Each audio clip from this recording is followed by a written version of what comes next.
If you ever bought a new car, you'll know the feeling of being bombarded with a seemingly endless list of optional extras to add on. However, when it comes to car options, things can get a little wacky. Sure, you could go for the practical extras that add value and functionality, but car manufacturers often tend to list some weird and bizarre options that will have you scratching your head in confusion and make you wonder what the engineer responsible was drinking when he came up with the idea. That's why today we have compiled a list of top 20 strange car optional extras. Number 1. Volvo Heartbeat Sensor.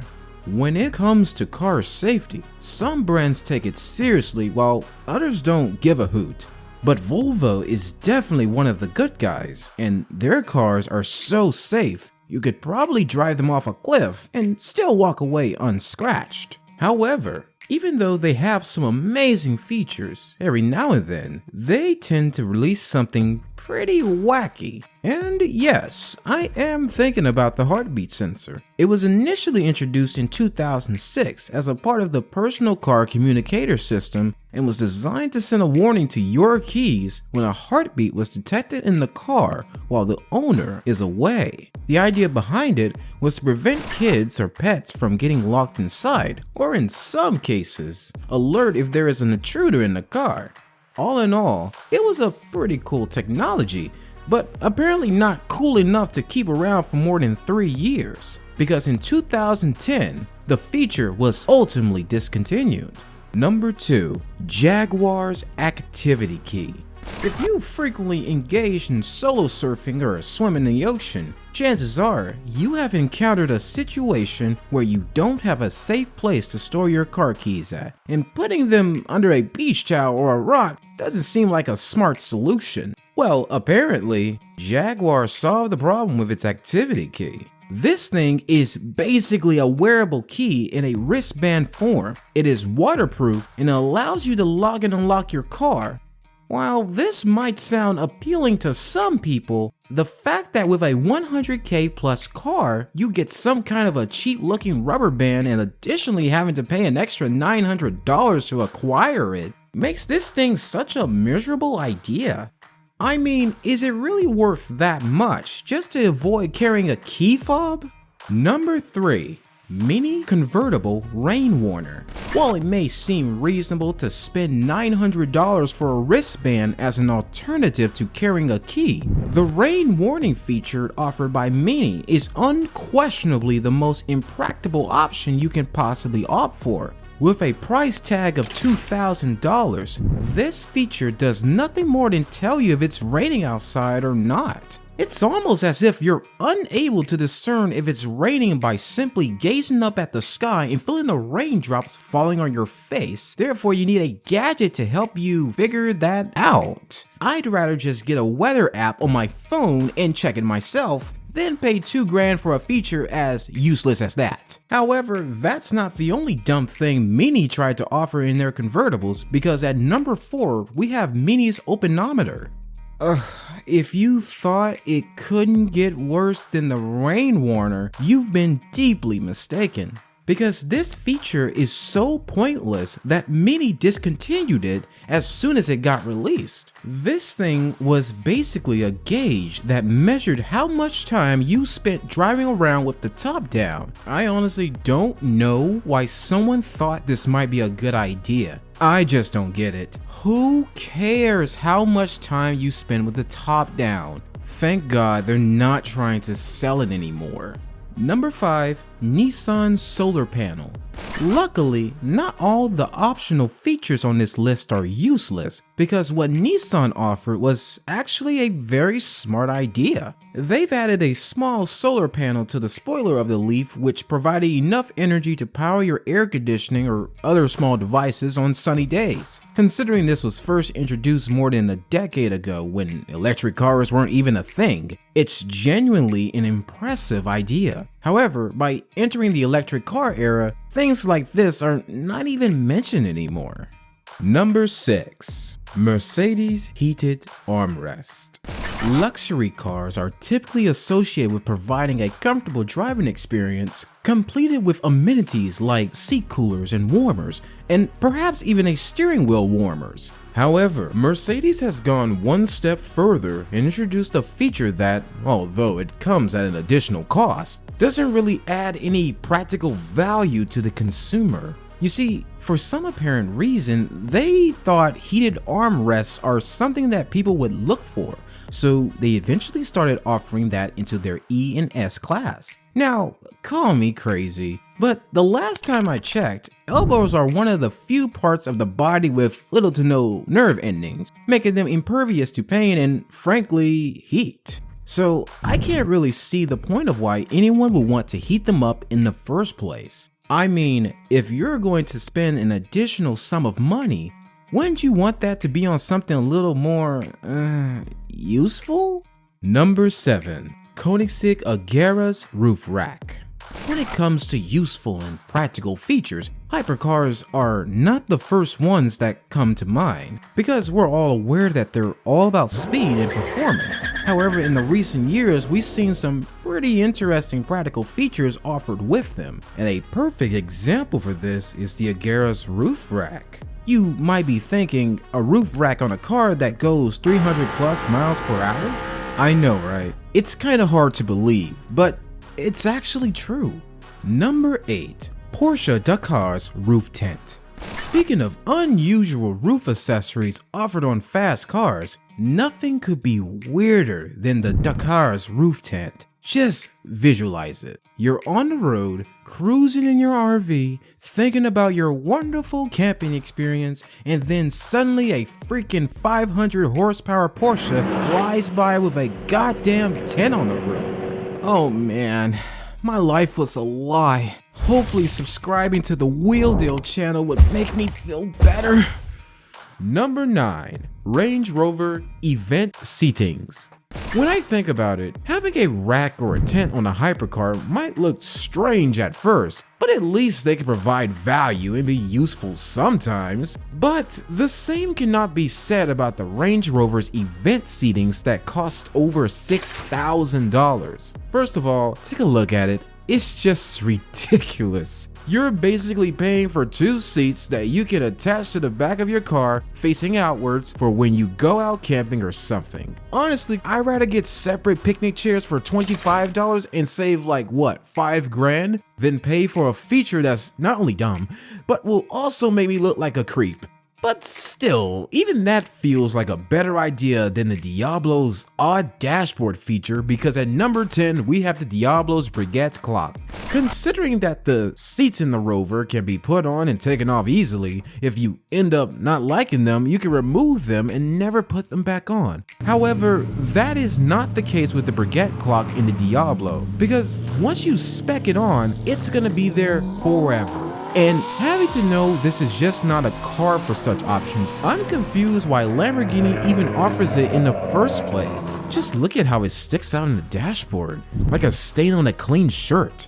Bentley, however, is the kind of car company where an expensive optional clock does fit, because at number 11, we have the $160,000 Bentega's clock option. You see, it's one thing to have included an unnecessary car feature that only costs a small amount of money, but it's a completely different story when the feature itself is worth more than the entire car. Because in the Bentega, you can spec a freaking $160,000 clock. What? Okay, I get it. It's true that some watches can be expensive, but this is like combining engineering and men's jewelry meant more for showing off than actually telling time. Plus, who would even notice such a luxurious item when it's inside your car, and even worse, parked in a garage? I have come with a conclusion what this is all about. It's for Bentley to Porsche shame you. Oh, you're not getting this option? Looks like you're not that rich after all. Just bloody shut up, will ya? Number 12, Bentley's fishing set. Okay, so now that we've changed your mind and made you drop $160K on a watch in your Bentayga, it's time to move on to something different. Perhaps you're into fishing or maybe even falconry. Well, you can pimp out your Bentayga with some custom-made wooden boxes that are totally decked out in leather. These boxes come with all kinds of fishing gear like hooks, rods, and whatnot. And for falconry, you get bird hats and binoculars. No joke! But you know what's really nuts? The sports field package. This thing comes with shotguns, ammo, and even some booze.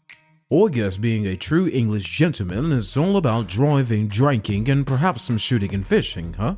Number 13. Vauxhall's Star Headlight Roof. When you think of a star ceiling, what's the first thing that comes to your mind? I assume Rolls-Royce, right? Well, that was the case with me until I found out about this. Yeah, that's the Vauxhall Atom. And as an optional extra, you can get this starry headlight. Imagine how musty the engineers should have been in order to copy another brand's feature. And not just any brand, but the most luxurious one. I mean, why not copy the umbrella and the door wall too? It's no wonder why it's called Rolls-Royce for Brokies. Number 14. AMC Javelin Interior. Another example of a car that tried being luxurious but just didn't quite hit the mark is the AMC Javelin. Now, don't get me wrong, it's an absolute beast of a muscle car. However, when I came across the fact that they've slapped a fashion designer's name on an interior option and tried selling it for $5,000, I got shattered.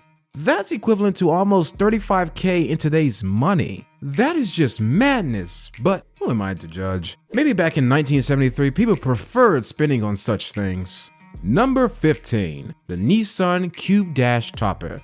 You see, this car is already pretty quirky with its boxy design and weirdly shaped windows, but adding a feature like this just takes things to a whole new level of cringe. Dude, give me a break. The Dash Topper? Really? If I hadn't known it was a rug, I might have thought that it needed a trim or some grooming. Number 16. The Renault Modus Boot Chute.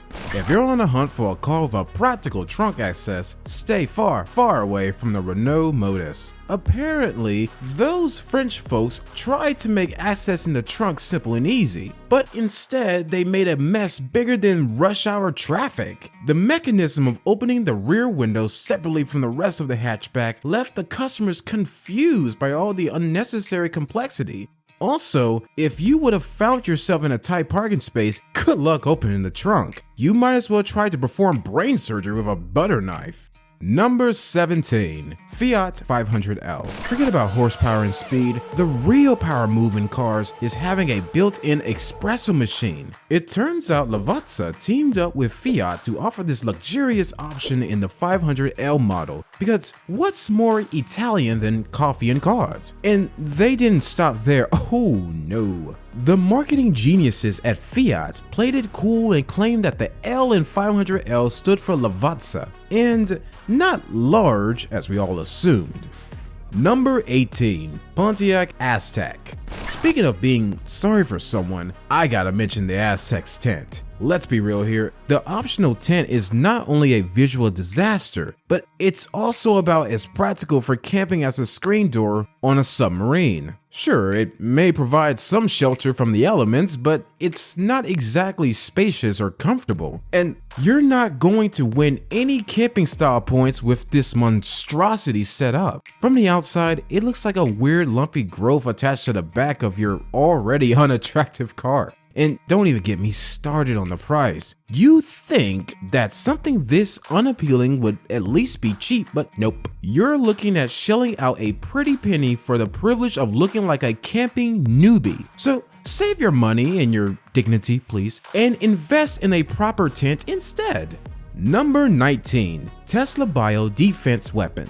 Believe it or not, I'm dead serious on what I'm about to tell you. When I first came across the name, I thought it was some kind of a mechanism like on the 007 movies, where miniguns pop out of the headlights and start shooting, but it turned out to be an air filtration system. For a split second, I thought I was going to be the next 007 agent, but sadly, even though my dream got crushed, I genuinely think that the air filtration isn't such a bad idea after all. It apparently clears the air in the cabin like you're cruising around the Swiss Alps, even though you're in a polluted city. However, maybe Elon should ease up with the astronomically out of this world names. Dude, the Cold War is over, and it's not like we're moving to Mars anytime soon. Just chill for a second. And number 20, leather trimmed air vent slats.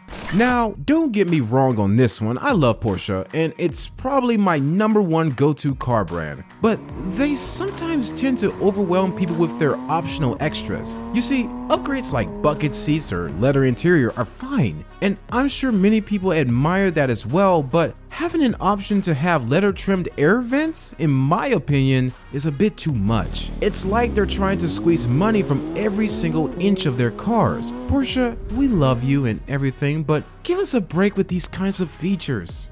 There you go, folks. Those were our top 20 picks for this video. If you did enjoy the video, leave it a thumbs up. It would mean the world to us. Thank you for watching, and see you in the next one.